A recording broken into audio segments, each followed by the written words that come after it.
So before we start our event tonight, I'm Anne Turnbull. I'm a Crown Diamond with Max International. And as I was saying a few minutes ago when we started the call, is that a few of us had the chance to hear this amazing speaker share some of his findings on Riboceine last weekend. And his words were so incredible, so powerful, that we thought we needed to share what he had to say with the world and give him the time that he really deserves and needs to share what he has been seeing and learning about Riboceine. So before we kick off the event, I want to introduce him properly. Normally I introduce him as my friend and a wonderful man and, one of the most knowledgeable people that I know, and he is all of those things. But I want to actually give you the proper introduction, a shortened introduction, because if it was the true introduction, we would be here for many, many hours. So let me just go ahead and read a little bit about this amazing speaker for tonight so that you have an idea of who you're going to be listening to. So Professor Abraham Osinubi is a medical doctor with over 34 years of clinical experience, and he has over 22 years teaching experience. He served as a sub-dean in the Faculty of Medicine, and he had 3 separate terms as head of anatomy, including at the University of Lagos up until last year, 2020. He is an external examiner to several universities, including Ghana and India, and he's a visiting scholar in South Africa. Professor Osinubi was the Secretary General of the Endocrine and Metabolism Society of Nigeria for 4 years and the Vice President for 4 years. He is currently the Vice President of the Lagos University Medical Society. Dr. Abraham Osinubi has successfully supervised 16 doctorate theses and numerous Masters of Science projects and dissertations. 8 of his students are already professors. So this is the professor of professors. He has given birth to 8 other professors already, and I know he's not done yet. He is the Foundation Editor-in-Chief of the University of Lagos Journal of Basic Medical Sciences. He is a fellow in 5 medical bodies: the American College of Endocrinology, the Anatomical Society of Nigeria, the Society of Experimental and Clinical Anatomists, and Academy of Medicine Specialties of Nigeria, and also a fellow in the Nigerian Academy of Medicine. He has authored over 120 scientific publications. He co-authored the first national clinical practice guidelines for diabetes management in Nigeria in 2012. ResearchGate acknowledged him as one of the most cited authors in his field in December 2015. Medicine is not his only passion, though. He is also a businessman. He is an entrepreneurship developer. He is currently mentoring over 5,000 young entrepreneurs in team building and business development. He is the maiden and current executive director of the University of Lagos Business School, and he is simply an amazing, amazing individual in every respect. I think we would all agree that this is a man to be reckoned with, and I am so excited to welcome him to today's call. So, Prof, please take it away.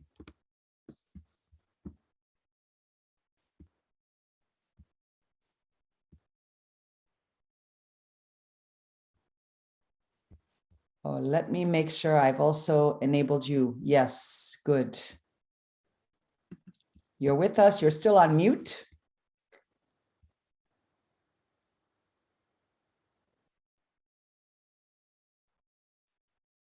All right, Prof is just getting his slides up and running. You are welcome, sir. Yes, I think we can show him some love. Let's show Professor Osinubi some love. Welcome him with a big warm round of applause in the chat. A big welcome to Professor Osinubi. one of the most amazing individuals I've ever had the pleasure of meeting in every single respect. Really an incredible man. And he has done all of us a tremendous, tremendous service with his work on Riboceine. He is just, you're going to hear from him directly. So Prof, I hope you are getting settled. Welcome, sir. Lots of welcomes to you in the chat. Amazing. Amazing.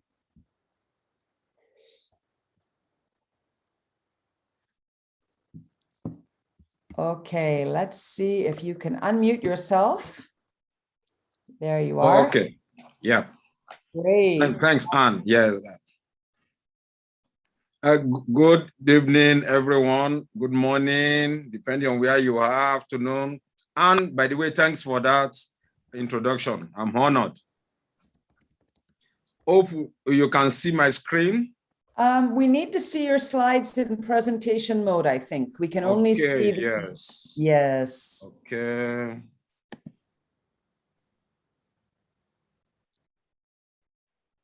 Beautiful. You're all set, sir. We can see you very well. Go ahead. Okay, good. So once again, good evening. I will be sharing with you 7 of our publications from our laboratories in Lagos. So I won't be able to share all the papers that we have from Nigeria, but these are 7 papers from the work we have done in my own laboratory in Lagos, Nigeria. So it's titled The Power of Riboceine. But before going to the papers, we go into a brief introduction of the anatomy of humans. Every human being, no matter the number of cells that we have counted as scientists, develops from one single cell, eventually to 2 to 4 to 8, 16, 32, and so on and so forth, until we have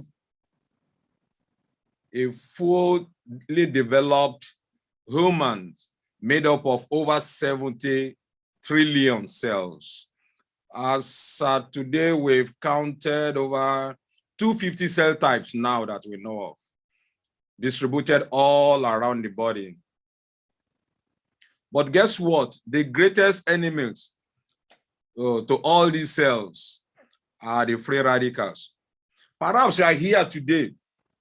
Oh, you've heard so much about free radicals, and you think in your own knowledge that you have that the world free radicals have been overflogged, overlashed, overbeaten, over-talked about, overrated. Perhaps you will change your mind today. Let's quickly look at what others before me have done. This paper published some years backward, 1995, talked extensively about the role of free radicals in disease. And it may interest you to know that as at last year, about 70 million people died of heart disease. About 10 million people died of cancers. About 6 million people died of pulmonary diseases, and about 1.5 million died actually of diabetes. Then this paper also published in 2018 extensively explained the role of free radicals, especially in chronic diseases, heart disease, including stroke, heart attack, hypertension, cancers, pulmonary disease again, and diabetes, essentially. This is also of interest, showing us, the distribution of the deaths we have worldwide. In a year, we lose about 56 million people worldwide. Every single hour, we lose about 6,400 people worldwide. And every day we lose about over 155,000 people will die. And the distribution is as follows. heart disease, 17 million, cancers, about 10 million, diabetes, about 1.5 million, and pulmonary disease, about 6 million. And almost all of these have been associated, because most of them are chronic diseases. Almost all of them have been associated with free radicals. So it means free radicals will continue to be extremely important to us. So let's now go back to the free radicals themselves. What are they? Basically, they are molecules with unpaired electrons within their body cells, not necessarily on the outermost, but importantly to us as human beings, first, and then secondly, as scientists, a medical scientist for that matter, is that these substances are highly reactive and highly unstable. However, in an attempt to achieve stability, they react with neighboring substances and attempt to actually take electrons, which I call them thieves, because they steal electrons to achieve stability. Unfortunately, instead of them achieving stability, they never actually achieve stability. But by the time they succeed in taking electrons or snatching, as it were, electrons from neighboring substances, those substances also become reactive species themselves. So a cascade of reactions is set in motion and will snowball to as many reactions as possible, creating massive destruction of neighboring tissues, neighboring cells.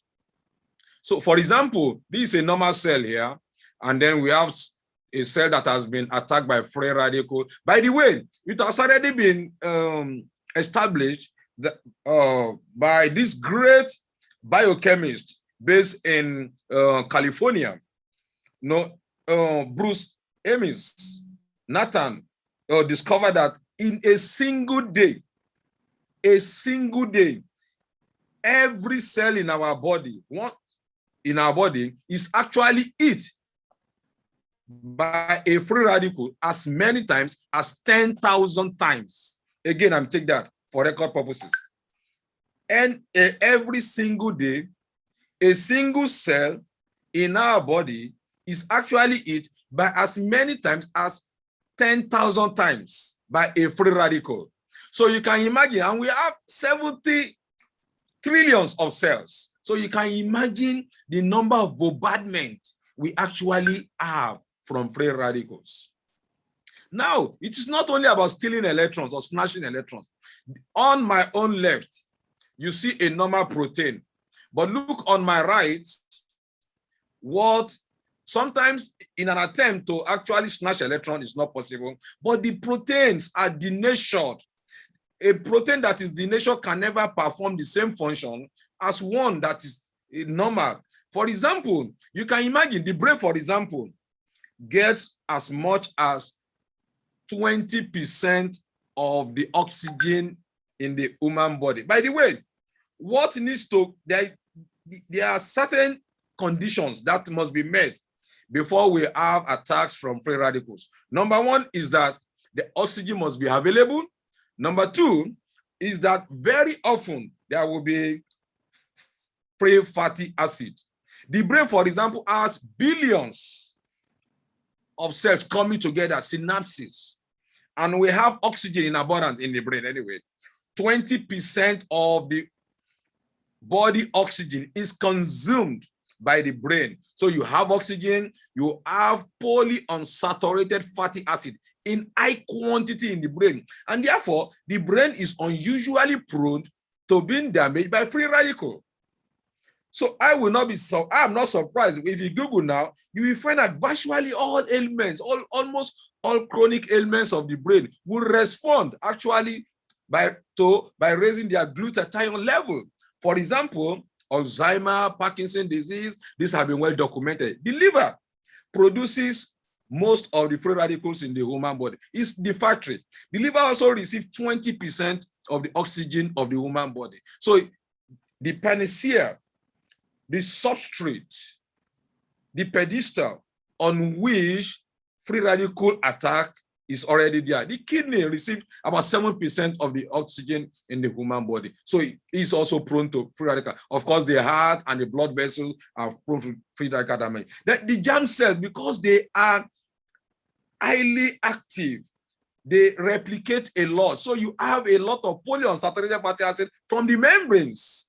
So the germ cells are also unusually prone to free radical damage. For example, the sperm cells. The middle piece of the sperm cells have a lot of mitochondria.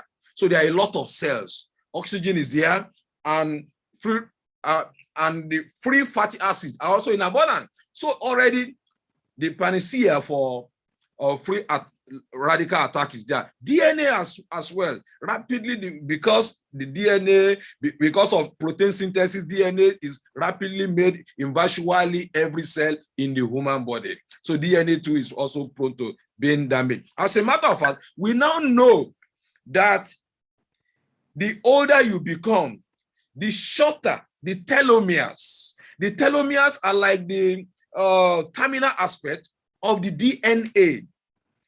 And as you grow older, these telomeres are gradually being damaged every single day. And as you grow older, they get damaged, your lifespan gets shortened, and senescence come into place, and eventually death.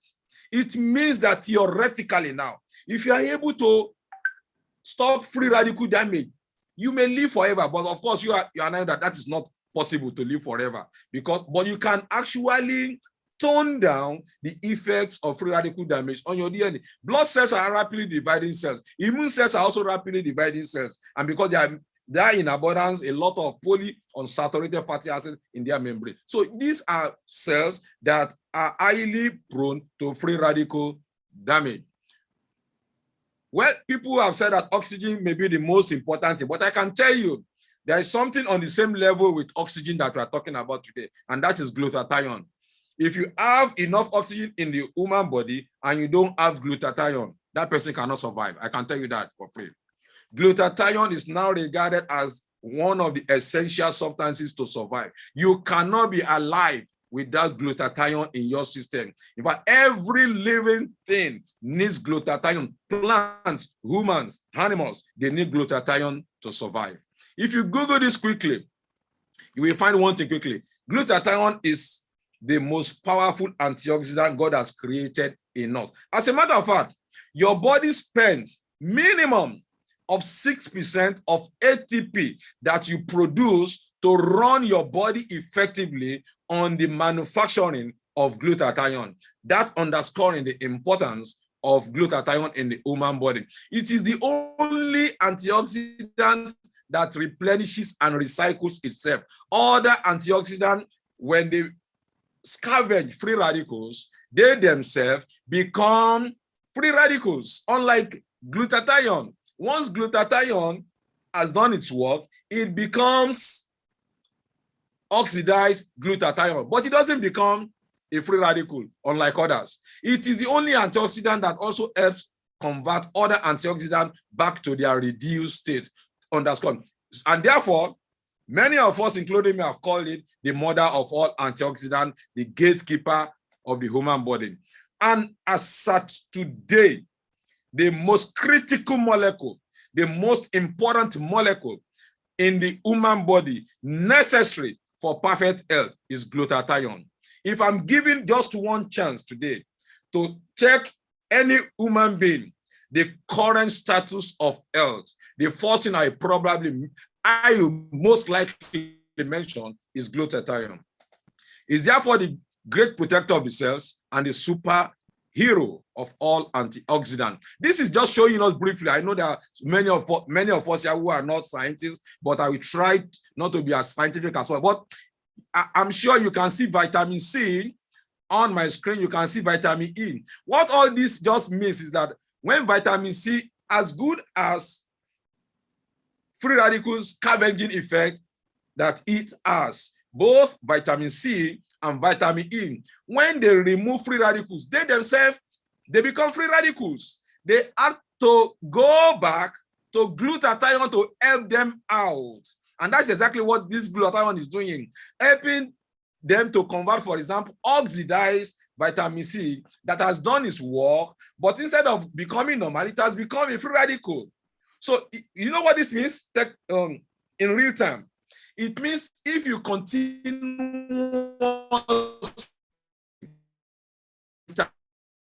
maybe I dose a 1,000 milligram daily of vitamin C, you may actually be doing more harm than good, because eventually you will generate a lot of free radicals in your body from the oxidized vitamin C, especially if you don't have adequate amount of glutathione. So the presence of glutathione will help your vitamin C, your vitamin E to actually function effectively.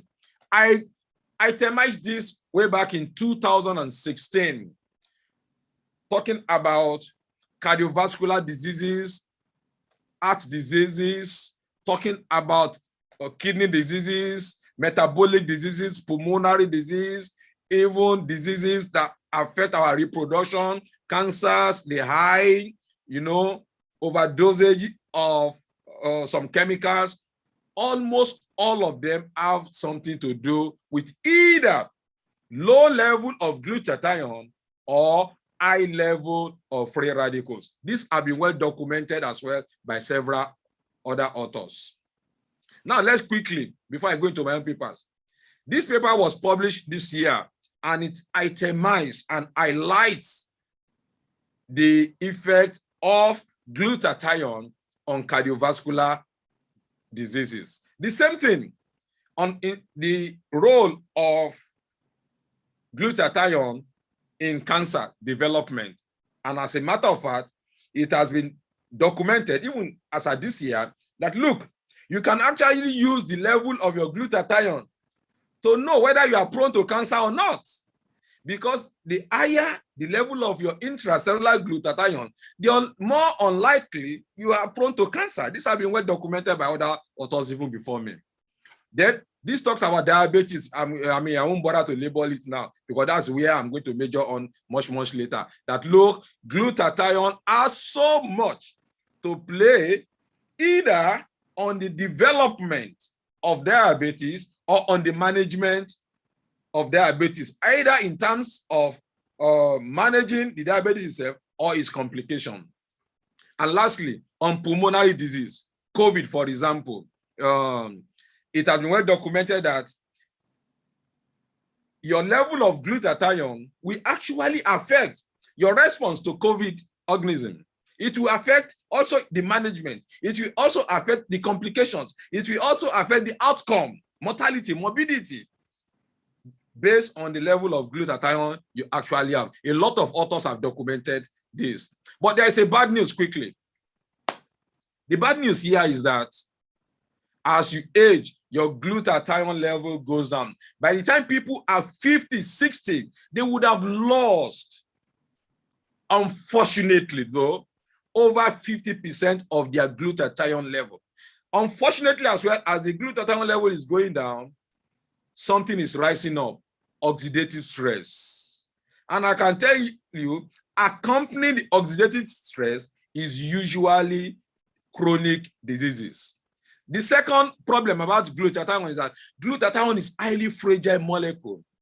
So it's not attractive to take pills containing glutathione, unfortunately. It will largely be destroyed by the enzymes in the mouth, enzymes in the stomach, enzymes in the intestine. Also destroyed largely by the acid, in the stomach, meaning that it is not going to be bioavailable in sufficient quantity if taken orally. So that's the challenge we are going to have. The other challenge is that, okay, good, you can take it intravenously, but when you take glutathione intravenously, it means that you are not taking the natural glutathione.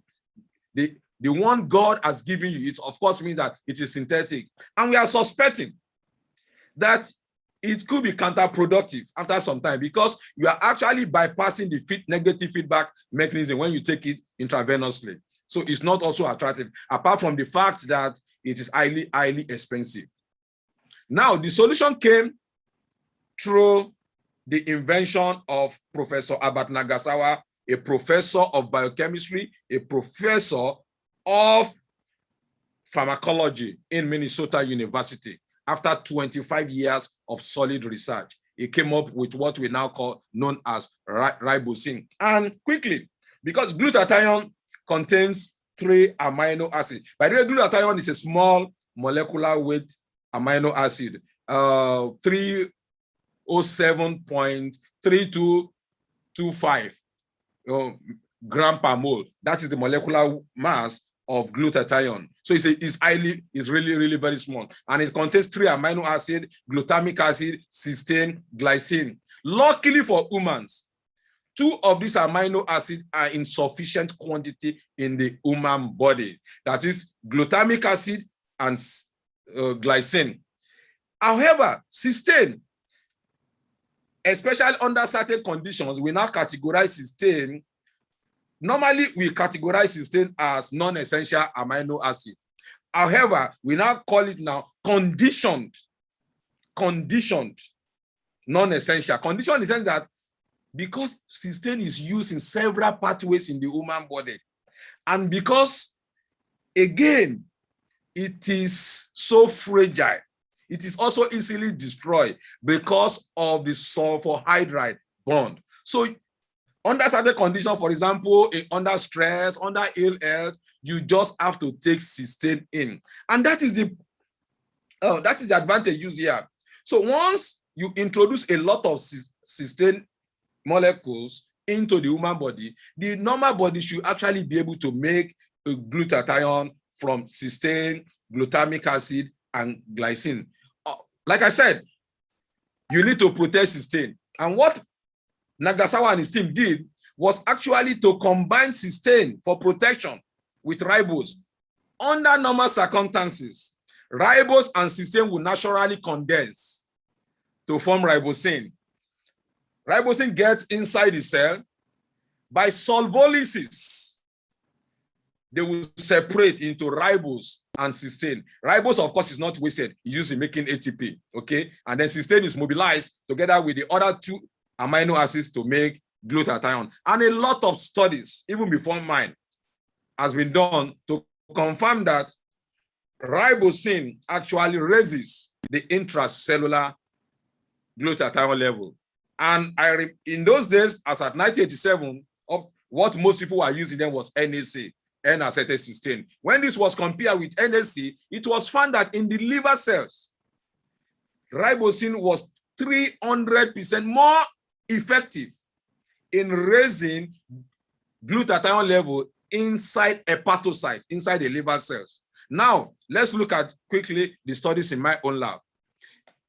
I came across ribosine in year 2015, and by 2016 December, 2015 December, we started a lot of work. Many of them we started publishing by 2016. But we did this review. We call it the battle between free radicals and antioxidants, how glutathione can help prevent diabetes and its complication. What exactly the fallout of this research was that there are majorly 2 glucose transporters. Transporters are agents in the human body that convey glucose from outside the cell, that is within the blood usually, into the cell. Glucose will not just go inside the cell, no. It needs to be carried, it needs to be ferried, it needs to be conveyed inside the cell. And usually it is these transporters labeled, there are many, but the most important for today's is glucose transporter 1, glucose transporter 4. Glucose transporter 1 is located on the cell membrane, but unfortunately, it's not much.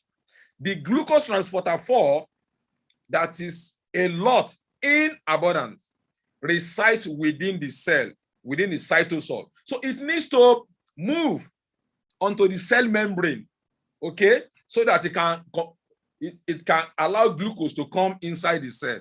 We have discovered that one major thing that allows the movement of glucose transporter 4 from the cytosol, that is from within the cell to the cell boundary, so that it can open the gate for glucose to come in, is actually dependent on glutathione. The implication of this is that if there is no adequate amount of glutathione within the body, you may be flogging your patient with insulin, with oral hypoglycemic agent, and you may not get good response because the translocalization of glucose transporter 4 from the cytosol to the cell membrane is highly dependent on the availability of glutathione. And it has also been documented, even by authors before me, that look, the so-called pre-diabetic stage that may later end up with diabetes is actually dependent on either low level of glutathione or high level of free radicals. What that means is that sometimes pre-diabetic stage can develop for 10, 20 years, even before diabetes eventually develop. It means that we can actually move in at this stage and slow it down or prevent it, as a matter of fact, by doing the right thing. So low level of glutathione will result in reduced or zero glucose transporter 4 response to insulin. And this may lead to high level of blood glucose, and that may lead eventually to full-blown diabetes. Then the next thing we did is this. We compared the normal oral hypoglycemic agents, okay, with Riboceine. So we had this group called non-diabetic. These are normal rats. The second group, we gave distilled water. They are diabetic. By the way, we made these animals diabetics by destroying the beta cells of the pancreas that the beta cells of the pancreas, they produce insulin. Insulin is supposed to reduce the blood glucose level. So we destroy the beta cells by giving these animals streptozotocin. Streptozotocin goes inside the pancreas, destroy the beta cells, and render these animals diabetes. Of course, we lost some animals because the sugar level went so high. Then these animals, some of them were given water as control, some of them were given insulin, some of them were given ribosine, some of them were given vildagliptin, some of them were given glibenclamide, some of them were given metformin, some of them were given glipizide. And let's look at the results that we got. We checked the blood glucose, okay? Apart from checking these animals, by the way, they were pregnant animals. So we are checking the blood glucose. Eventually, we also did on day 21, we did cesarean section for these animals. So we also monitor not only the mother, we also monitor also the litters. That is, in human being terms, we monitor both the mother and the babies. Of course, we use the dam for the mother. In animals, we use litters for the animals. So again, for the sake of clarity, we've also measured hormones. The progesterone, the estrogen, the luteinizing hormone, the FSH, the prolactin. We measure all sorts. We also measure a lot of what we call the markers for oxidative stress, the enzymes. For example, what we call the SOD, the catalase, the MDA. Then also we monitor the fetal well-being, okay, of all these animals. We measure the number of fetuses, we measure the weight of the fetus, we measure the weight of the placenta, we measure the components of the placenta, we measure the ovary, we measure the length of the litters.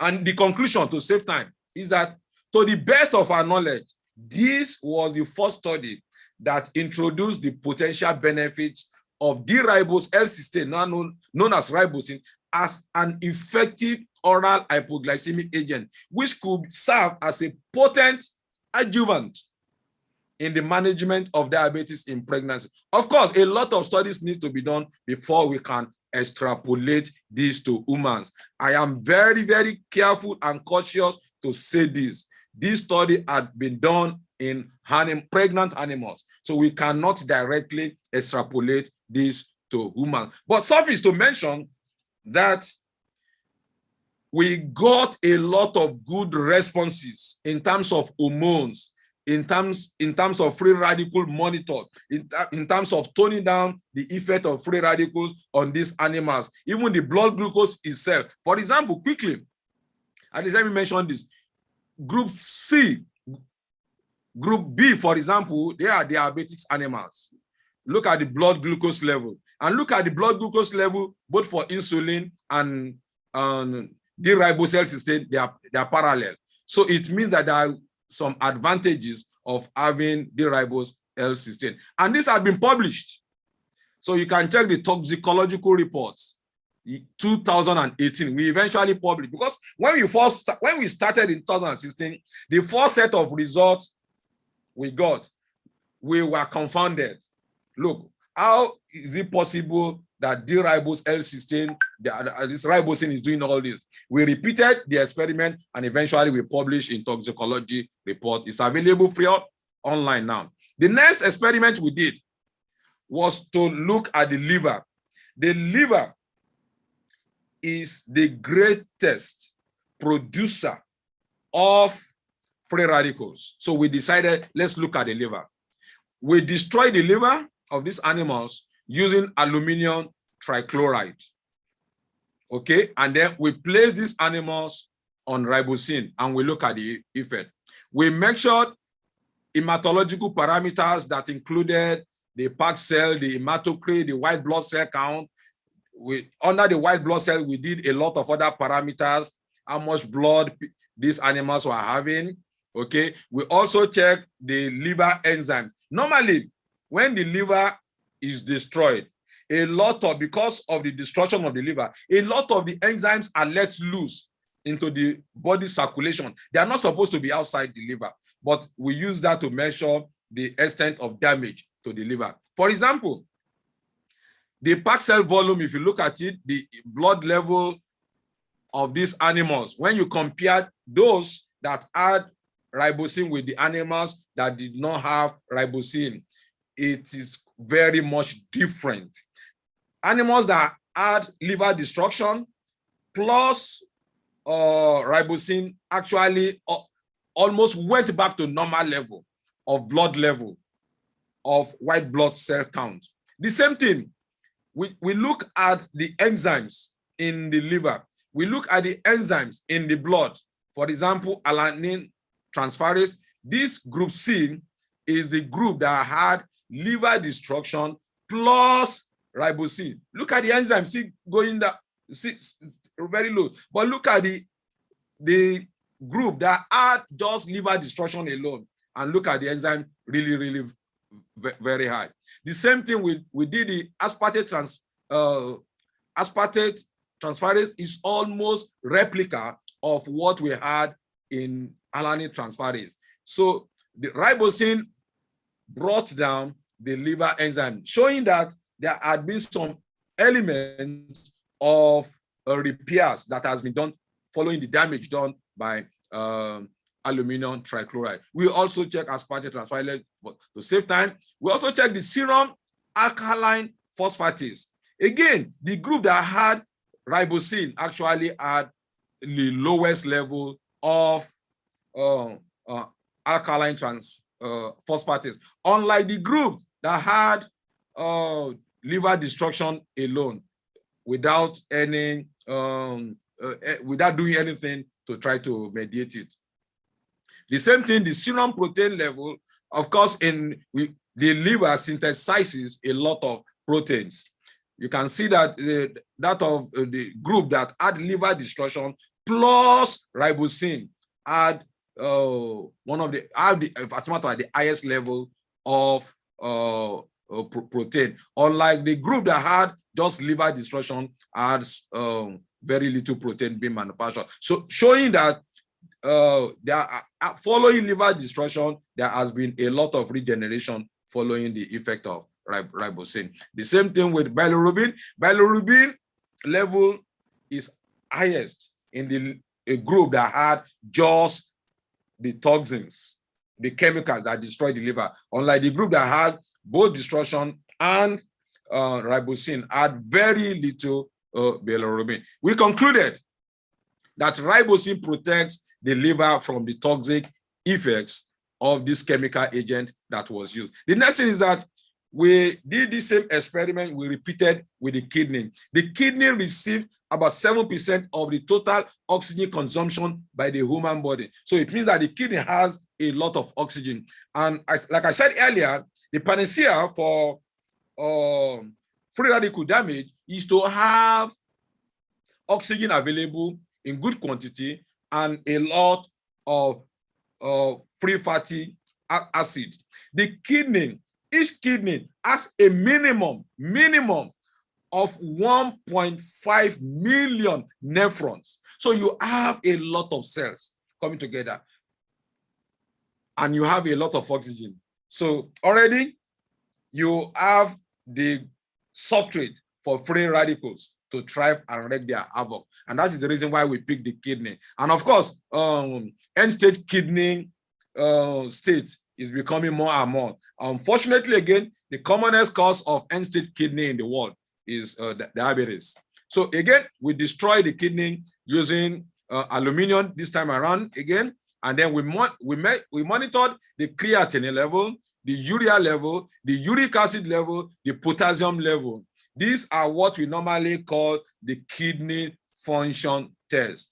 The creatinine, if you come, then we also, after destroying the kidney, we also gave D-ribose L-cysteine, which is Riboceine here. You can see here the creatinine level in aluminum chloride group is really very high compared to normal.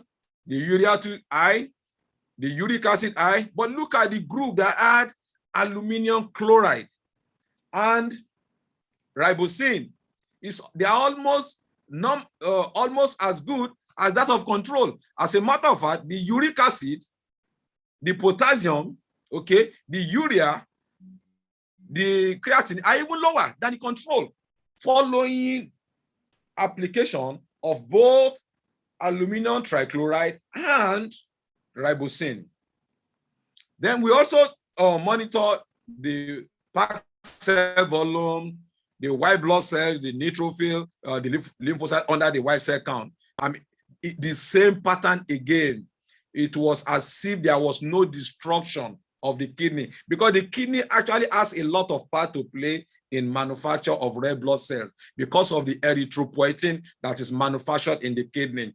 So if the kidney is not functioning well, that person is not likely to produce a sufficient quantity of blood cells. And then we concluded that Riboceine protects the kidney from the toxic effects of this chemical agent used, aluminum trichloride. The next thing we did was to expose the testes of rats to irradiation.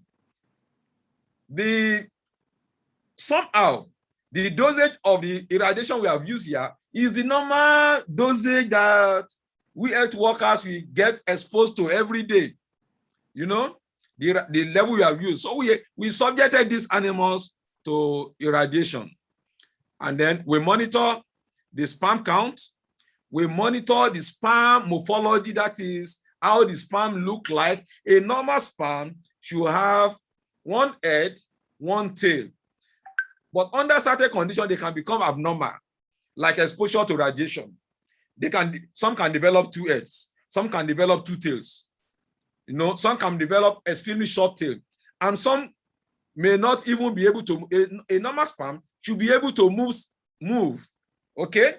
So that's why we also, apart from monitoring or checking the sperm count, the number of sperm that are left, we also monitor whether they are moving or not.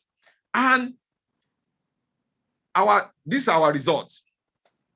This is the normal. The first group is the normal group.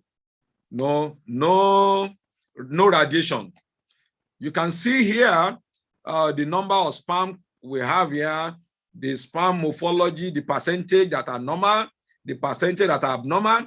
But look at following radiation, the sperm count reduced from 690 to 320. Okay, that is per million anyway.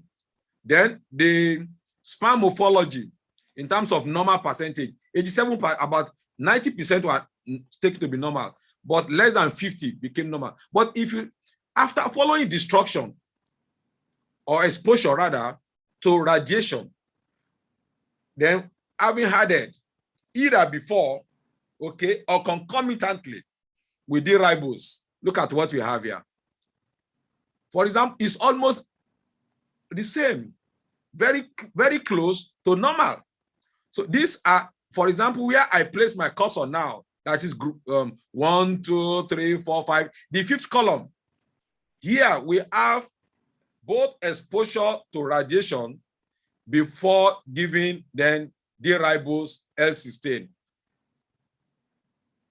The sperm count went up to 500, okay? The sperm morphology in terms of percentage normal went to 72 from 47.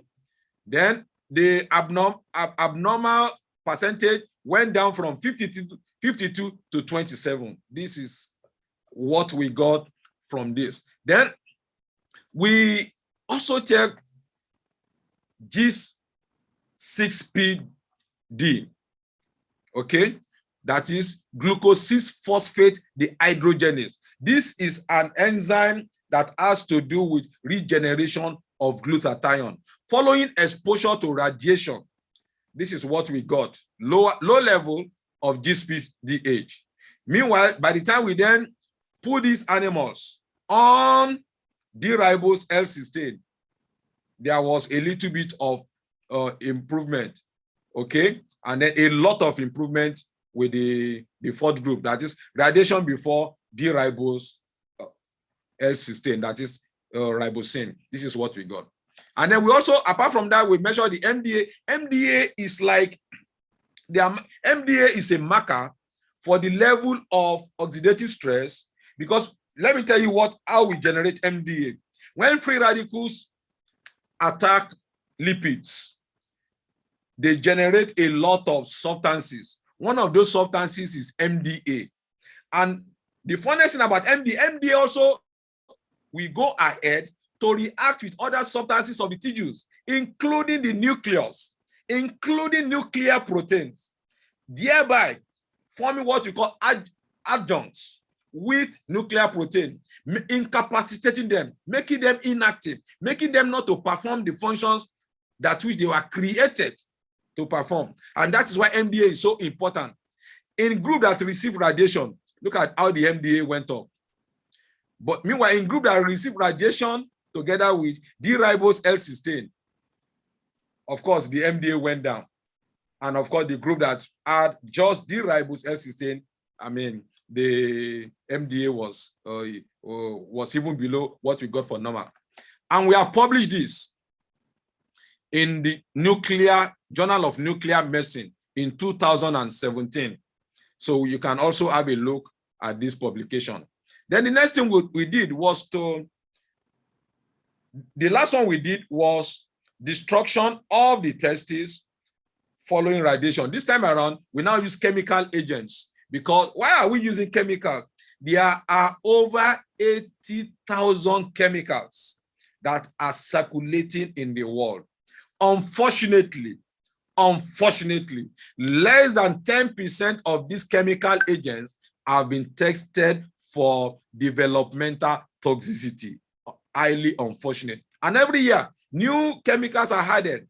And that is why I always say that the bodies of water are polluted. The air is polluted. The soil is polluted. Everywhere is almost polluted. And that is the reason we are using chemical. Then having destroyed the testes with aluminum again, we check the sperm count, okay, of the animals that had just pure destruction. Look at how the sperm count went down. Look at the third group is the group that had destruction of the testes in addition to ribosine. Look, I mean, almost we had normal level of sperm count, even following the application of toxins. The same thing with morphology. In terms of how the sperms, how they look like, even after destruction, we found that, look, D-ribose L-cysteine is able to protect the testes. Then we also did motility tests. Are these sperms moving? Are they moving at the right rate? The same thing again. We saw protection of motility in the group that had destruction and D-ribose L16 ribosine. We also monitored the testosterone level, which is essentially the male hormone in these animals. This is back to normal. Unlike the one that had just aluminum chloride following destruction, is of course not producing enough testosterone. These animals, of course, are most likely infertile. And this is showing us, this is what we saw on when we cut the testes open, we stain them, and then we look onto them. This, for example, where my cursor is are the cells that produce testosterone. Okay, we call them the interstitial endocrinocytes or the Leydig cells. They produce, you can see those spaces. Unlike this is a group that had both the aluminum chloride and ribosine. Okay, and we even use really low dose of ribosine. For example, we use just 30 milligrams per kilogram body weight of ribosine. But look at almost intact. Everything is intact. You know, the interstitial cells are intact. But look here, the interstitial cells, are almost off completely. And if you look at the lumen in the group that had just aluminum chloride has become enlarged, meaning that the germ cells have become thinned. Unlike the ones on my right, look at the germ cells intact. That is due to the effect of the ribosine that was added concomitantly with the aluminum chloride. And this has also been published in the JBRA Assisted Reproduction Journal. It's available also online. And we conclude that ribosine treatment significantly attenuates the aluminum-induced testicular toxicity. Then the next thing we did was also to expose the ovary to radiation. Why are we using ovary? Why are we using testes? Testes and ovary have something unique about them. They house the germ cells, meaning that they house tissues that are highly replicating, and highly replicating cells are highly susceptible as well to radiation, and that is why we expose this ovary onto, and we monitor again the MDA. The MDA is so high in the group that had radiation alone. The group that had radiation, for example, if you look at group D had D-ribose L16 ribosine before radiation. Look at, the MDA is normal. You know, the group that had radiation alone, the MDA is up. The MDA, like I said earlier, is an oxidative stress marker, but it's unique in the sense that it also creates oxidative stress itself by reacting, not just creating oxidative stress itself, it also reacts with nuclear protein, thereby incapacitating a lot of proteins in the human body. We look at the glucose 6-phosphate dehydrogenase enzyme as well, an enzyme that has to do with the conversion of oxidized glutathione back to normal cell, back to normal levels. For example, when glutathione has scavenged free radicals, it becomes oxidized, the so-called GSSG. Like I said earlier, the oxidized glutathione is not a free radical, unlike other antioxidants that will become free radical. The same pattern with this, we also check this enzyme known as glutathione peroxidase. Glutathione peroxidase, what does it do? It uses glutathione to mop up free radicals, converting them to water and oxygen. That's what it does. In these animals that had radiation alone, for example, group B, look at the enzyme, very low. But look at the group that had, group D, for example, had ribosine before radiation. This is in the ovary now. Look at the enzymes are normal. And we concluded that ribosine protects the ovary from the deleterious effects of radiation. Then We then look at this. This is really very interesting now. We quite realize that over 80% of individuals in their lifetime in the whole world will develop low back pain. And a lot of low back pains are actually due to degenerative ailments. Let me take that again. Over 80% of the world populace will develop low back pain at various times in their life.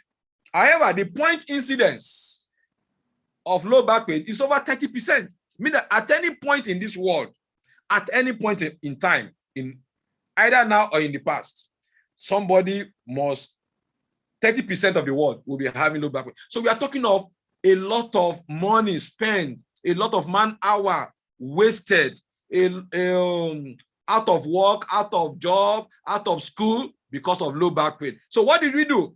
Quickly, we got rabbits, we got normal rabbits, punctured a lot of them at the intervertebral discs, and we check under the microscope. After puncturing, we saw that degeneration has ensured. Then what do we do? Many of these rabbits, we divide them into groups again. We place them on sulforaphane. We place some on sulforaphane and ribosine, and we place some on ribosine. We got very, very, very interesting results. Now, to compartmentalize things now. The one on my left up is the normal cells. These are the intervertebral disc. So when I say we puncture the intervertebral discs, by the way, are those discs like they are cartilage. They are in between our vertebrae. They serve as cushions. Okay, they serve as speed breaker, as it were. You know, like when you jump from a height, what does not allow you to feel so much pain, what also protects your spinal cord, is because the force is actually absorbed by the intervertebral disc. And so when people have pains and things like that, sometimes it could be as a result of, it's possible you have heard of herniation of the intervertebral disc. When there's herniation or when there's degeneration of the intervertebral disc, it will allow a bone above and a bone, that is the vertebrae above and below, to come together. And because of movement, you will be feeling pain. And not that, it will be also, when the bones come together, the vertebrae come together, they compress on the nerves. And therefore, very often, people have that pain radiated to the back of the leg, which sometimes you call the radiculopathy, okay, or the sciatica. So what did we do here? Having destroyed the intervertebral disc, this is normal disc. You see here, look at where my cursor is. This is normal intervertebral disc. But look at the one that has been destroyed. Okay? You can hardly see any cells. But look at the one that we put on ribosine. Okay? Look at the ribosine after destruction. So it's almost like normal. Not just that. We also counted the chondrocytes. The chondrocytes are what are the cells that secrete, we call them chondrocyte-like cells. They secrete the contents of the intervertebral disc that ensure that intervertebral discs are still able to perform their functions effectively as shock absorbers. And we have published this work in 2017. It's available free, where we concluded that we saw increase in chondrocyte-like cells in the annulus fibrosus. Annulus fibrosus and the nucleus pulposus are what are the components of the intervertebral disc that actually serve as cushions for the vertebral column, not allowing it to collapse, not allowing the intervertebral disc to actually move so much that it may dislocate or harm the vertebra, the spinal cord. So in short, we also saw the regenerative potential of the two agents that we have used here. And lastly, The last work we did, that I'm going to talk about, is that it has to do a little bit with treatment of cancer.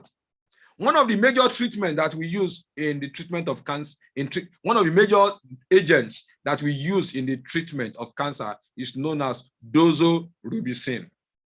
So we place some animals on doxorubicin, and then we monitor their sperm. We monitor the enzymes. We also monitor the hormones, the testosterone. That is what we mean by steroidogenesis, the synthesis of testosterone. Testosterone is essentially the male hormone, okay? And then we also measure the redox status, that is how much free radicals has been generated from the doxorubicin that we gave. And we got some fantastic results. And we concluded here that doxorubicin impairs spermatogenesis, that is formation of sperm. And also, it also limits, okay, the synthesis of testosterone. We also found out that doxorubicin actually generates a lot of free radicals. However, we saw one important thing, that look, when you also put these animals, before you start your doxorubicin, for example, you place these animals on ribosine, you are going to have very, very little destruction of the testes. You are going to have very, very impairment of the synthesis of testosterone. And good enough, we have published this as well in 2019, where we concluded that since the testis is susceptible to chemotherapy-induced oxidative damage, this study actually provides evidence that may open a new pathway for the management of cancer in such a way that allows preservation of male reproductive function. And the reason why this is so important as of today, we have not been able to have a drug that will just affect just the cancer cells. Very often, when we use either the chemotherapy or the radiotherapy actually destroy both normal and abnormal cells. So we must find a way of actually protecting the normal cells. In conclusion, the science behind ribosine, it is sound, it is authentic, and it is contemporary, and it is apt. Scientia potentia est. Knowledge is power.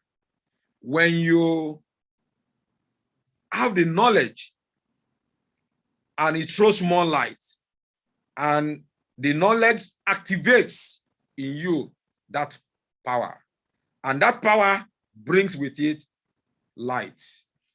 And ribosine is patented, is available only from Max International. Now that you know the science behind ribosine, there is no substitute for good health, ladies and gentlemen. Health is our greatest possession. We have a duty to procure, to protect, and preserve it. Our future depends on maintaining a sound mind in a healthy body, because a sound mind in a sick body is a prison for the mind and soul. May your body not be a prison for your mind and soul. May every one of us enjoy long life and perfect health to match. Love you all, and thank you for listening. Thank you for watching. God bless you all. Wow, Prof. Oh my goodness, that was incredible. Oh, the comments are going crazy. My goodness, of course, everyone wants to know how they can listen again many times. We have it streaming to Facebook, so we'll be sharing that. This was really, really fantastic. So I know now we can all understand why I said that Professor Osinubi is one of the most amazing men that I've ever met. He's really incredible. So Prof, let's go ahead and take a few questions. If anyone has a question or two, you can go ahead and just, either type it into the chat or just say me, I have a question, and I can unmute you, okay? So if you want to ask a question, you can either type it into the chat or you can say, I have a question in the chat, and I will unmute you so that Prof can answer a couple of questions. We still have lots of wows and amazing comments coming in, Prof. You are just, you are something, I'm telling you. Okay, so let's see. Banjo has a question. Okay, so let me find you, Banjo, and you can go ahead and ask the question. Okay, so you can unmute yourself, Banjo, and ask your question. You have to accept my request to unmute you. Okay, if you don't accept my request, then we won't be able to hear you, or else you can just type into the chat. Okay, so there's a question. I'm not sure, Prof, can you see all the questions as well? Yes, I can see some. Okay, there's a question about Riboceine. Is it capable of healing or reversing fatty liver? Maybe you can take that question. Okay. Yes. Yes, the liver is the factory of the body. What Riboceine would do is to help in not allowing the progression of the ailment. However, it is also possible that it reverses it, but it's not going to be the only thing you are going to be doing. We are also going to look to the causes of the liver disease. If, for example, the liver disease is often in most clients is usually secondary, not always though, to alcohol, excessive intake of alcohol. So it means that individual also must also stop the alcohol. So you cannot be taking Riboceine alone and then you are still you continue to consume a lot of alcohol and expect that the liver disease will go. No, you've got to stop that. And of course, you've got to take whatever your medical doctors, your physician has recommended for you, please. Great, amazing. Thank you so much, Prof. We had a question about edema as well. That was from Banjo. Let me see the question here. Maybe you can just talk generally about, I'm just looking for the question. Maybe you can talk generally about on sickle cell? About edema. Do you see which of our products is good for edema? Okay, you see, edema is not a disease. Edema is a symptom. Oh, let me tell you how edema arises. Fluid that is supposed to be inside the cell compartment, another compartment, is in another different compartment. So it can result, for example, from kidney problem. The kidney is supposed to remove the waste. If the kidney is not functioning well, there will be edema, especially the edema of the face. If the liver has problem, there will be edema. If the heart has problem, there will be edema. So edema is not really a diagnosis. It is being caused by something. So we need to know the cause before we talk about treating it. Okay, fantastic. Now, yes, there is a question about sickle cell. Do you want to talk about sickle cell in general? Yes. Funny enough, a lot of studies, one of the major, in fact, not one of the major, the major antioxidant that is used by the red blood cell is actually glutathione. What allows the red blood cells to maintain the cell membrane, the integrity of the cell membrane, is actually glutathione. Without adequate amount of glutathione, red blood cell will not be able to maintain its membrane. So the membrane will collapse. And a lot of studies have been done. When they place the red blood cells within a lot of medium that has a lot of glutathione, normally red blood cells lifespan is about 120 days. But we have found that in people with sickle cell disease, the lifespan is not up to 20 at times, 30. Hardly do you get to 40. However, it has been well documented in literature. You can Google that when red blood cells are exposed to adequate amount of glutathione level, you can actually prolong the lifespan of those red blood cells to as high as 60, 80 in sickle cell. So it helps. There's no doubt about that. When you have adequate amount of glutathione by raising the blood level of glutathione using ribosine, there's no how you will not have good. The study has been done already. Beautiful. Yeah. And I know we see a lot of people who have great results with sickle cell as well.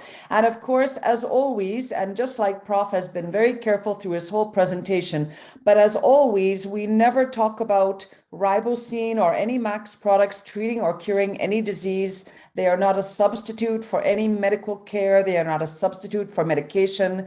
If anything, they will help regular medications work better by helping with the absorption. So please remember to always consult your doctor. I know we have a lot of medical personnel on this call as well, and I know there's a lot of questions. So the next set of questions has to do with kidney. Someone is asking about kidney transplants. Can ribosine help keep them going? And then someone else is asking about specific antibiotics, and then about the kidney and having. I'm going to type that one into the chat for you, Prof. But maybe you can just talk a little bit about kidney, please. Okay. To start with, the kidney uses 7% of the oxygen in the human body. It means categorically it has good molecules of oxygen. Number two, there are at least 1.5 million nephrons in each kidney. So it means that there are a lot of polyunsaturated fatty acid. So where you have a lot of polyunsaturated fatty acid and you have a lot of oxygen, you have created the panacea for free radicals attack. Okay, so the kidney is also unusually prone to free radical damage. It means that it is capable of being attacked. However, I must also say that the commonest cause of end-stage renal disease of kidney failure in the whole world is diabetes. So it also means that whether it's a kidney transplant, that patient that is needed, or somebody on dialysis, your medical doctor, your physician knows best what the treatment. So don't expect me now to say that, okay, like somebody met me the other time, the doctor has said that she was supposed to have the lump removed, and she was asking me whether she should use ribosine to treat lump. No, I said, go and do exactly what your doctor has told you to do. So what it means that the raising your glutathione level, it will help the assault. It will help it will help the onslaught of attack generated by free radicals and other toxins on your kidney.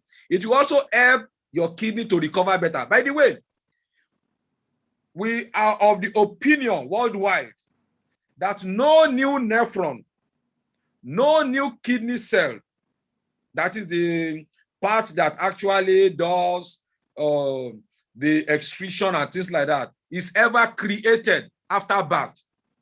So meaning that if the kidney, and unfortunately though again, you can lose 70%, 80% of your kidney nephrons without showing any symptom.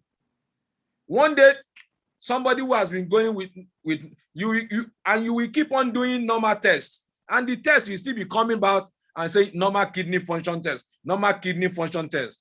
But meanwhile, a lot of the kidney cells are dying. So what I'm recommending here is that let us just find ways of protecting our nephrons. Like I told my class this morning that I don't know, maybe some of them are on this call. I said, look, nobody knows your body more than yourself. I'm a professor of medicine, but you still know your body more than me as a professor. So you can actually protect yourself little by little from the onslaught of the chemicals we have in the air, a lot of electromagnetic radiation. Plastics are all over. We use plastic, we dump them inside the ocean. The ocean eventually brings the plastic back to us through plants taking them up, through fishes taking them up. We eat those fishes. Plastics are coming back to us. Electromagnetic radiations are all over the whole place. So we are every day exposed to radiation and toxins that are capable of generating free radicals in our body. Great. So I'm taking the questions one by one. I think it's going to be easier if you've got a question, just try and type it into the chat for us. So Dr. Stella has a good question for all of us really who are even lay people. What I love about your science presentation tonight, Prof, is that even for those of us who are not scientists like me, it gives us such great confidence that there is so much wealth of science behind what we have. So it's really great. So the question that Dr. Stella has is, if glutathione recycles itself, why does it get depleted? Yes, thank you. Glutathione recycles itself. Why does it get depleted? Because the components that glutathione itself uses gets depleted.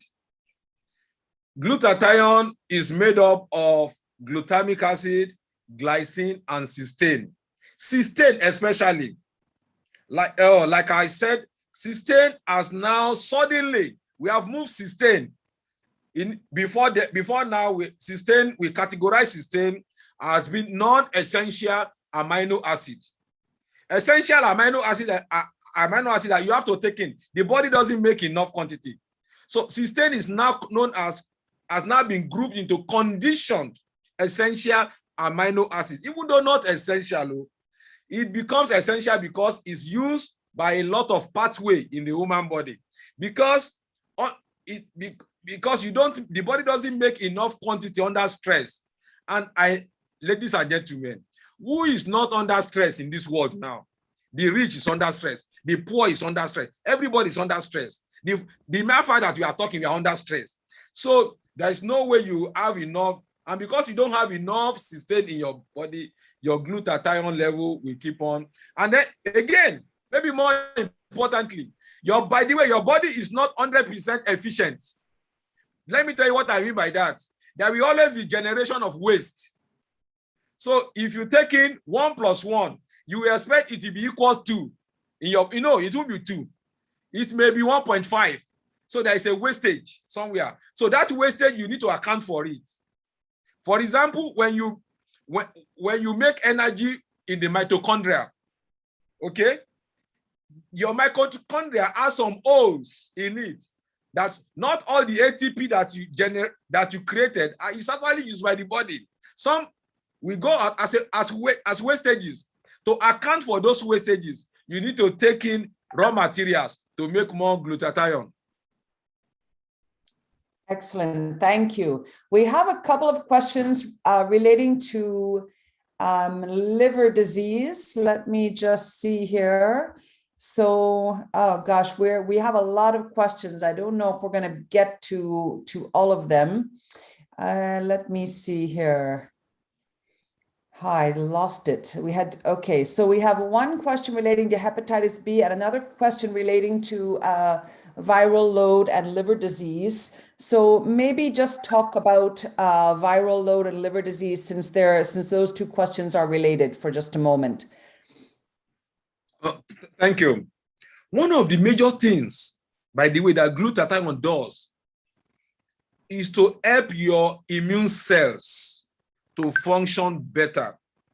As a matter of fact, categorically, you cannot have highly efficient and effective immune system without glutathione. It's not possible. In terms of liver disease and viral, generally, viruses, glutathione is not going to kill viruses. But what glutathione will do is to enhance the capabilities of your immune cells. Enhancement in the sense that to help them becoming more alert, to recognize quickly that these viruses are there, and to be able to engulf them and incapacitate those viruses. That is what glutathione would do. So glutathione modulates the functions of the immune system. Sometimes, funny enough, glutathione not only raises the alertness, it can actually bring down a little bit overreacting immune system. Ladies and gentlemen, if you are a medical doctor here, you probably have had cases of status asthmaticus.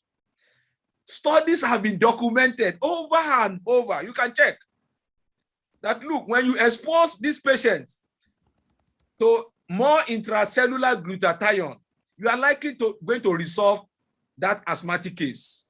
These have been well documented. So what that means literally, and that is why I don't use the word it raises the immune system. No, I use the word it modulates the immune system, meaning that it can bring down an overreactive immunity, an immune system that is recognizing almost everything has been abnormal. So it is being too sensitive. Meanwhile, you can have an immune system that is not sensitive at all. In the same vein, glutathione will help. So again, please, if anyone is having hepatitis or any other viral disease, that person also must see his or her doctor and monitor the viral load. I mean, the person also will take the antiviral agents that have been recommended by the physician seeing you. Thank you. Great, thank you. There's a lot of questions here. I'm going to see if Dr. Edward, if I can unmute him for just a moment. I know he's been marveling at everything you've had to say, and I want to see if he is here. He is. Let me see, Dr. Edward. Let's see if you can unmute yourself. Okay, there you are, sir. Go ahead and ask your questions. Try to keep it not so scientific. I know you've got a lot of questions, but we're a mixed audience here. So you can go ahead and ask Prof a question or two.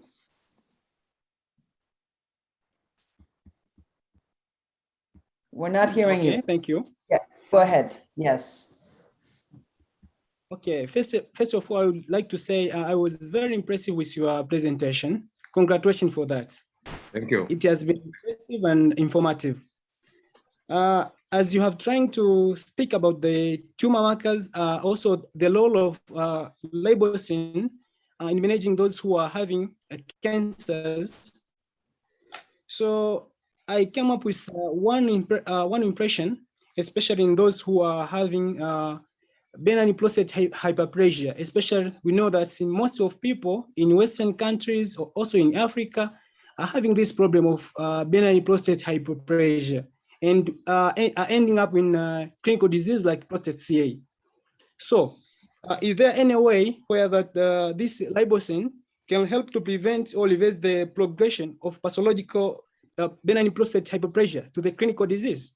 And again, for example, also the second question is, we are having people who are having depleted beta cells, especially in the pancreas, and ending up with the diabetes mellitus, whether diabetes mellitus type 2 or type 1 or the rest.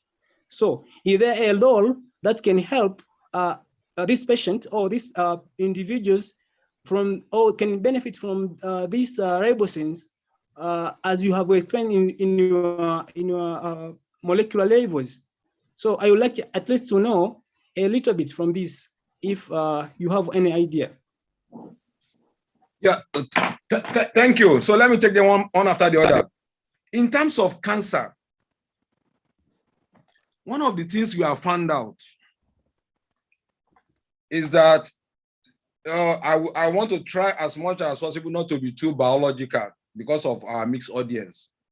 You know, one of the major things we have found out in development of cancer, of course, we still say that the exact cause of cancer, we don't know. Yes. However, certain things have been implicated. One of the major things that have been implicated to date in terms of the genesis of cancer is the attack on DNA. when DNAs are damaged, what are the major things that are damaging DNA in the world generally? Radiation, free radicals. Those are the major things that are damaging, chemicals. But whatever the damage, whatever the major causative agent, eventually, what is going to lead to is actually generation of free radicals. Okay. However, the body has the capability, what we call them the checkpoint proteins. Checkpoint proteins are like policemen to say, oh, this DNA is bad. Don't come inside this cycle. I don't want to replicate you. However, sometimes these checkpoint proteins fail. So bad DNAs, they come into the cell cycle, they are replicated, and cancer can develop. So what can we do in our own little way to prevent this damage? Since we know whether it is chemical, it is toxins, it is radiation, it is plastics, eventually I call it the common pathway as we know it today is going to be free radicals. So what do I do to protect myself? In a little way, I raise my glutathione level. It will certainly, it will help. Rather than folding my hands and saying, oh, we don't know the cause of cancer. By the way, there is a rule of the thumb for prostate cancer. Meanwhile, prostate cancer is the commonest cause, is the commonest cancer in males all over the world when you remove cancer skin.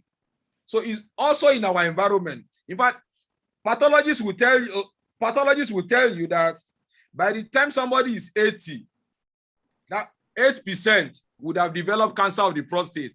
By the time somebody is 70 years old, 7% would have developed cancer of the prostate. By the time somebody is 16, 6% would have probably developed cancer of the prostate. So it's fairly common. I agree. Then the next one is diabetes. The diabetes one is very interesting. We discover one thing in diabetes. There's a stage we call pre-diabetes. Pre-diabetes, as the name implies, is a forerunner of diabetes. But the good thing here in this forerunner, we can delay the progression of pre-diabetes to diabetes. We can also, we may be able to halt it. We don't know yet. But what is common to pre-diabetes state that we have found out? Two things. One, unprecedented high level of free radicals. Unprecedented low level of glutathione. Common sense to reason for me. If these are the two things we have found out, that if care is not taken, may eventually progress to full blown. Like I said, at this stage, for glucose transporter 4 to move from this cytosol within the cell to move to can open the gate for glucose to come inside the cell as it should be. Glutathione is necessary for that movement of the transporter from within the cell to the wall. So if you keep on flogging the patient with insulin and the patient doesn't have enough glutathione, there won't be movement of glucose transporter 4 from the cytosol to the cell membrane to open the gate. So you are just flogging with insulin, nothing's going to happen because the man or woman is deficient in glutathione. So what do? Raise the glutathione level and then your insulin may work.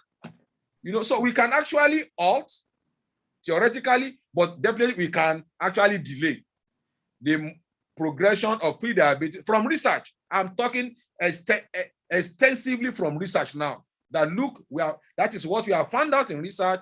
That look, you can, two things common again: high level of free radicals, low level of glutathione. So if these are the two things common, then and we can attack those two things, I believe strongly that we may be able to halt or we may be able to delay the progression to full diabetes. That's my opinion. Thank you very much, Prof. On that note of the transporter, someone had asked if that's equally applicable to diabetes type 1 and type 2. Yes, the it applies to whether we are talking of type 1 or type 2. However, we all know that in type 1, one thing that is common in type 1 is that, look, these patients, we take it for granted that the beta cells are already destroyed. So they don't even have beta cells to secrete insulin already. Unlike type 2, that we believe that the beta cells are there, okay? The insulin, sometimes type 2 patients may even have more insulin, okay? So what we are saying is that irrespective of the case, for you to have movement of the transporters, you need glutathione. So irrespective of whether it is type 1 or type 2. And from our own research, what I do in research, I use the same agents to develop animal model of whether type 1 or type 2. I just vary the dose. I use very, very high dose when I want to completely destroy the beta cells. When I want to destroy some of the beta cells, I use minimal dose to cause minimal destruction. So that is what I do. And I believe that we can extrapolate that really into whether you want type 1 or type 2 responses. Beautiful, thank you. I have two very layman's questions, which will be helpful for a lot of us. One is, can there be an overdose of glutathione? And the second is, why do we not use max products or Riboceine when we are treating malaria? Okay. Can that be overdose? If it is water, if you take too much of water, as a medical doctor, I advise that you take between 3.5 liters to 5 liters of water every day. The day you decide to take 20 liters, you are probably on your own, because that person can get drowned in his own water. So too much of anything is bad. There is a study available online. They use supradose. See, they use 3,000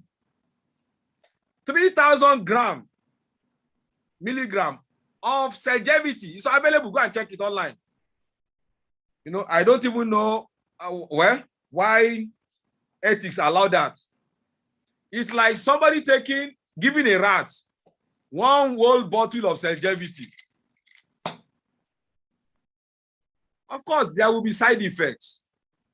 So the dosage that we prescribe, 2 tablets of Selgevity in the morning, 2 tablets of Selgevity in the evening. Whenever you want to raise Riboceine, whenever you want to raise glutathione alone, then you can add Max 1 that has no other, because there are some components in Selgevity that you may not want it to go to, like there's selenium there.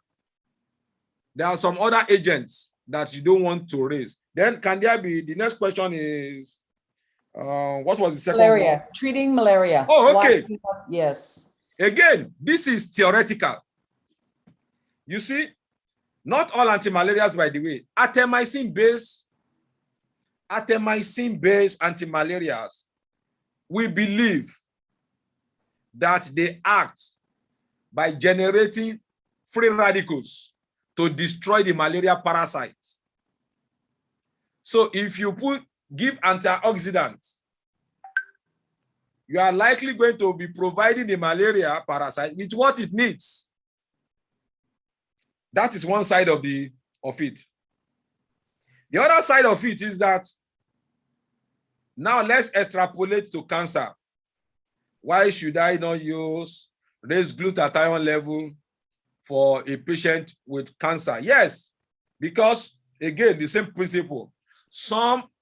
Most of the anti-cancer agents, they destroy the cancer cells by generating free radicals.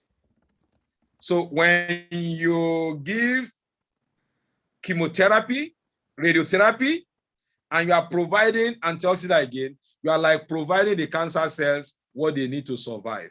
However, there's a caveat now. This is where it gets very much interesting.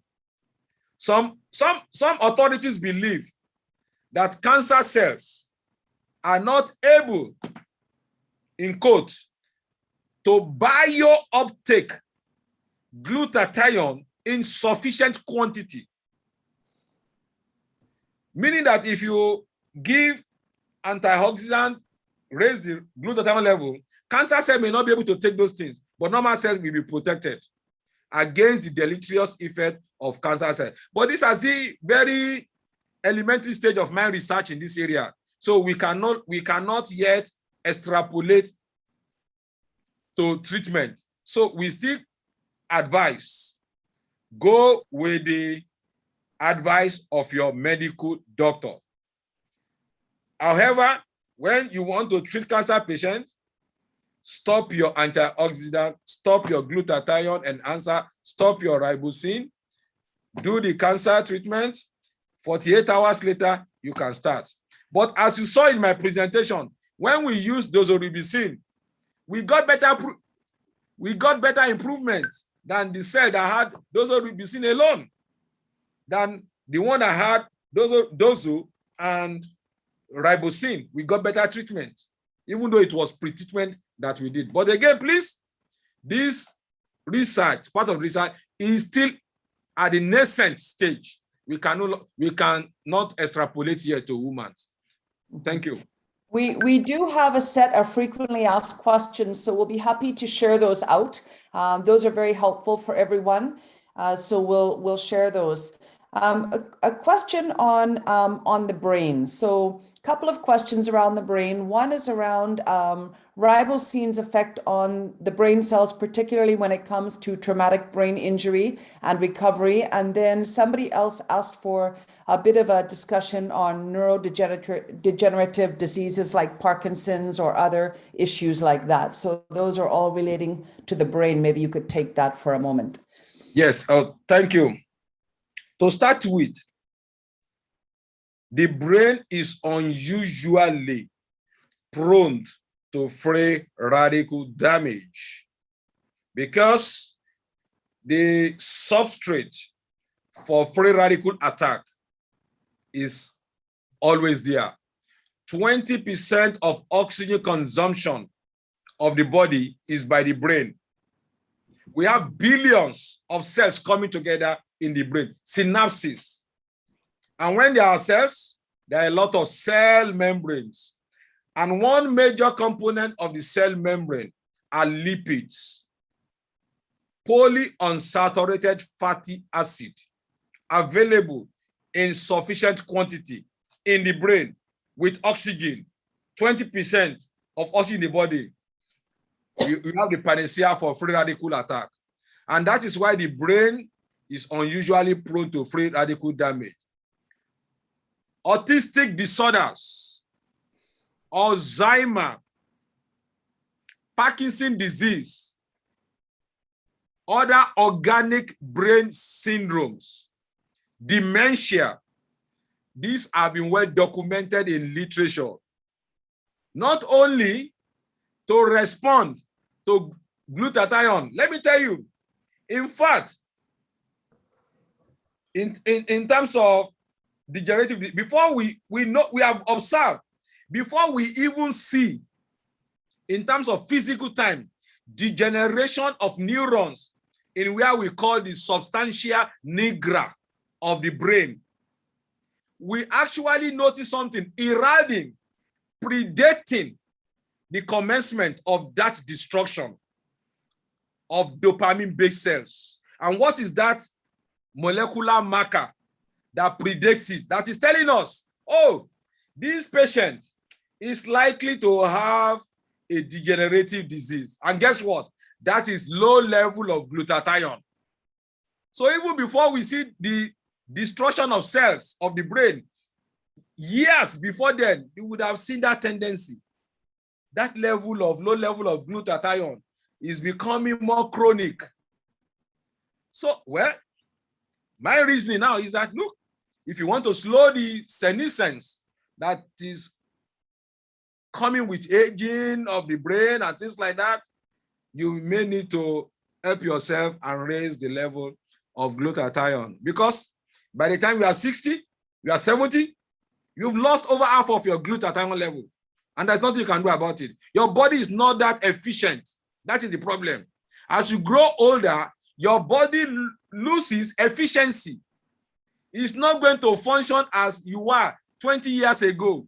It's not going to function as you were 30 years ago. The efficiency will reduce. The ability for you to even mobilize resources it becomes diminished. And so you can no longer manufacture glutathione as much as possible.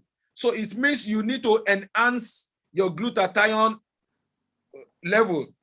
6% of your body ATP is used in making glutathione level. So it is so critical for the sustenance of your nerves in the brain.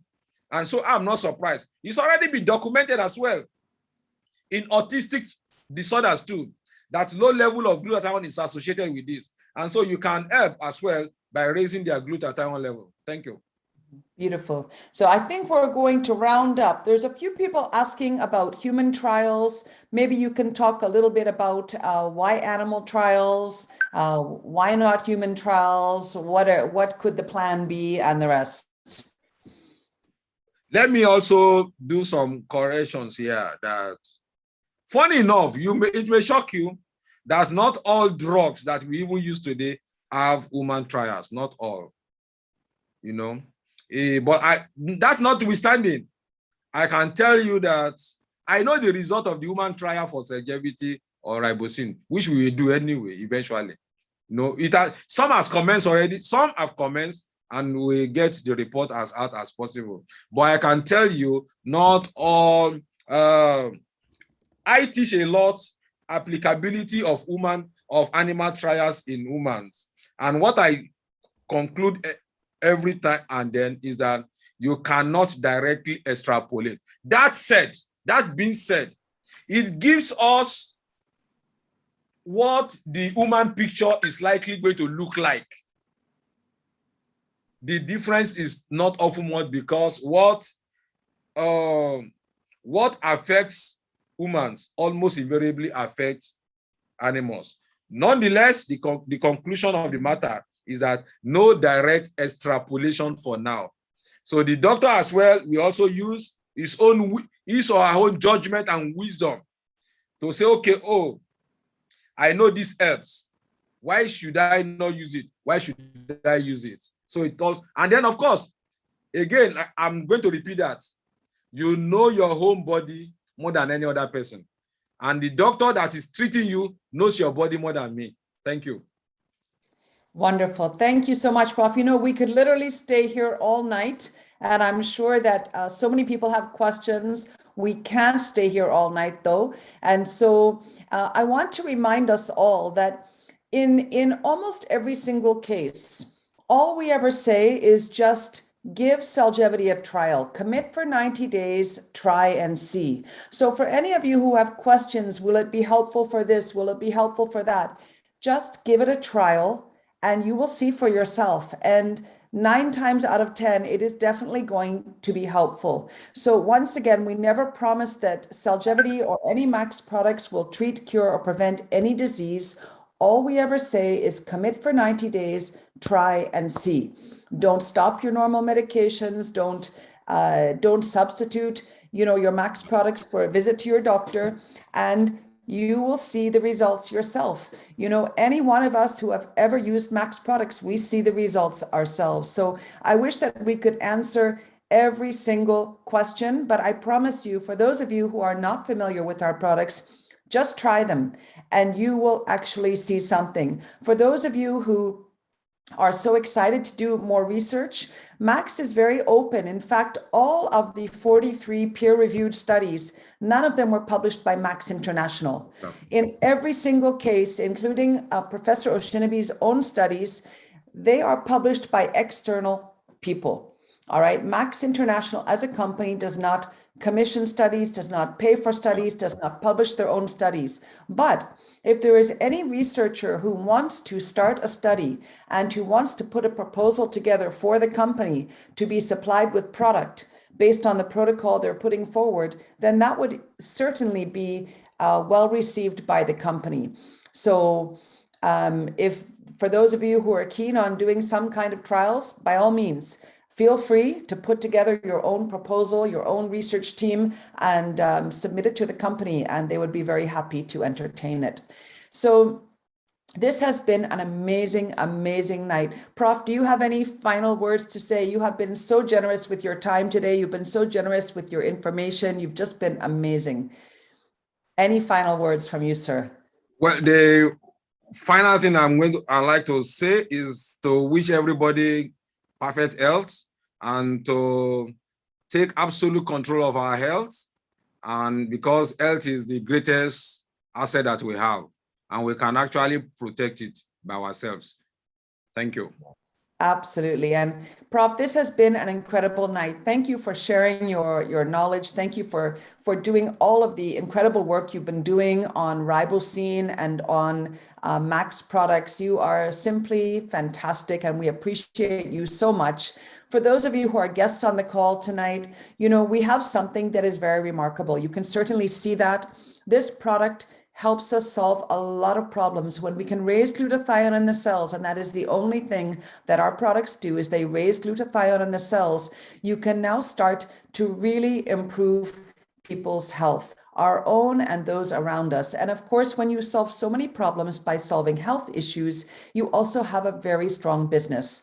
So for those of you who are here as guests, please get back to the person that invited you to this call tonight and ask them any questions that you have remaining. Ask them how you can get started right away, get your products, and get started in the business if that's of interest to you, because we need more people to help us spread the word of these incredible products. We need to save more lives. We need to help more people improve their health, and we have something that can absolutely do that. So thank you once again for joining us tonight. There is a recording of this call, and you can all have access to it. It is on the Max Nigeria Seminars and Events Facebook page. We will send out a link to the video itself so you can all have access. You can listen again. I know that many of us want to listen again and again and really get the fine details of everything that Prof shared with us tonight. So thank you once again for being here tonight.